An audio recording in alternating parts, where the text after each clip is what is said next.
यहाँ पे हमारा माइक खराब हो गया और पब्लिक मीटिंग करना मुश्किल है। जी बिल्कुल ठीक बात है। तो मैंने सोचा कि हम थोड़ा यूपी के बारे में बातचीत कर लें और आप अपना पर्सपेक्टिव हमें बताइए, हम आपको अपना पर्सपेक्टिव बताते हैं, थोड़ी डिस्कशन करते हैं। ठीक बात है। मैं समझता हूँ कि जब माइक खराब हो गया हम दोनों बात करेंगे, वो रिकॉर्ड होकर के जाएगी तो लोग बेहतर और अच्छा समझेंगे और अच्छा रिजल्ट आएगा।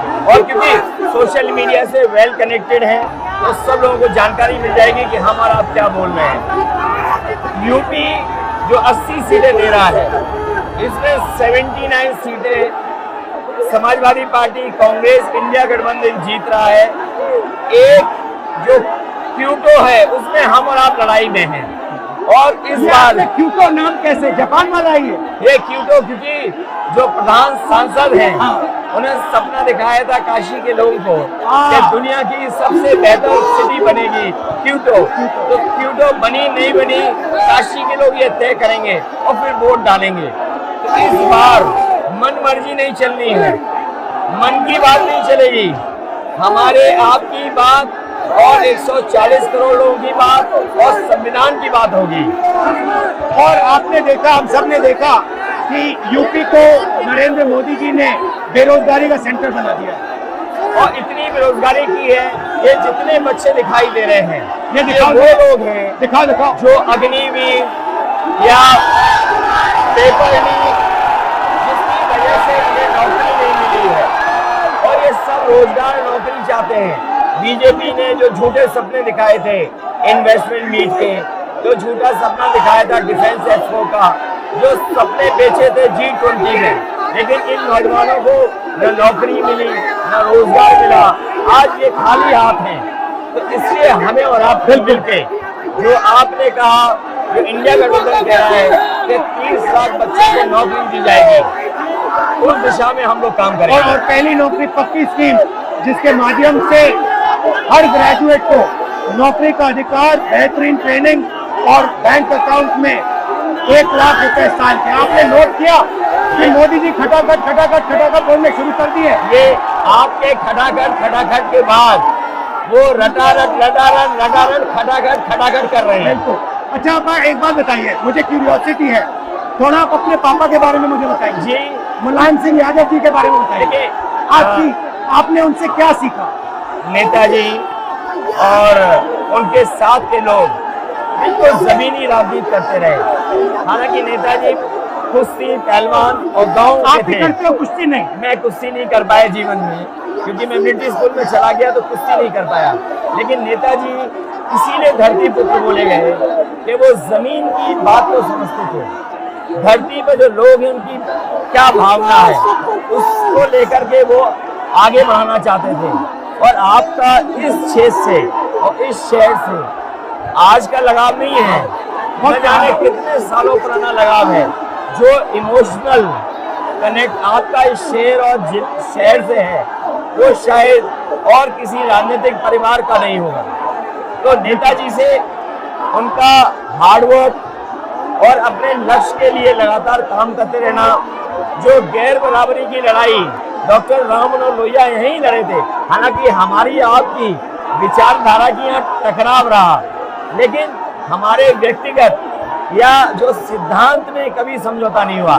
सिद्धांत को लेकर के हमने आपके साथ खड़े हुए और कई बार खड़े हुए, और आपकी भी पार्टी सिद्धांत से बहुत करीब रही समाजवादियों के। बट मुझे लगता है कि अब एक नई तरीके की पार्टनरशिप बन रही है, क्योंकि जो इस बार हमारा कोऑपरेशन है शायद पहले ऐसा कोऑपरेशन नहीं हुआ।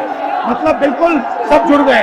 सबसे अच्छा ये है कि जितना उन्होंने कहा 2 लड़कों की जोड़ी, उतना युवा आपसे, हमसे, इंडिया गठबंधन से और जुड़ गया।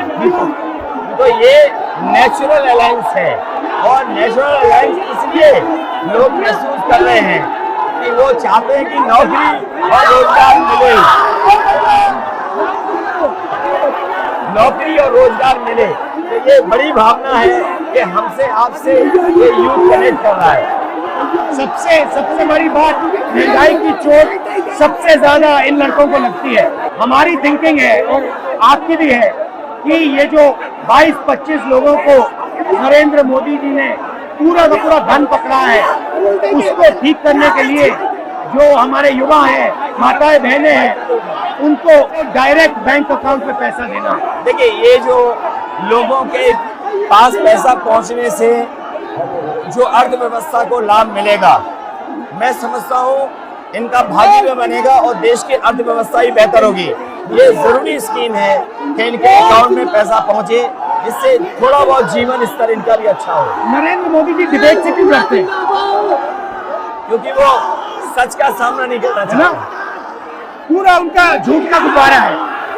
वो बीजेपी और बीजेपी के लोग मन मर्जी से चलते हैं, अपनी मर्जी से चलते हैं, और उनको लगता है कि डिस्कशन की कोई जरूरत नहीं है क्योंकि वो सब कुछ जानते हैं। डेमोक्रेसी में जितना डिस्कशन होगा, जितने विचार एक दूसरे को हम सुनेंगे और एक दूसरे पे भरोसा करेंगे, उतना हमारा लोकतंत्र मजबूत होगा।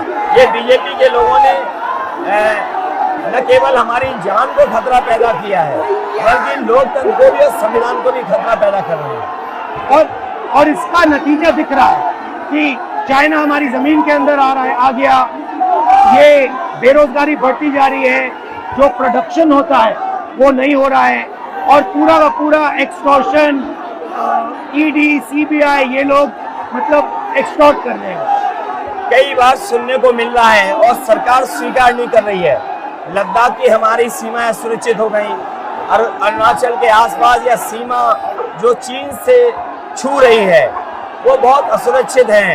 तो चीन से जहां हमारा सीमाओं का खतरा है, वहीं चीन से हमारे बाजार को भी खतरा है। तो कहीं ना कहीं हम लोगों को अपनी मैन्युफैक्चरिंग इकोनॉमी और मैन्युफैक्चरिंग इकोनॉमी को बढ़ावा देना पड़ेगा।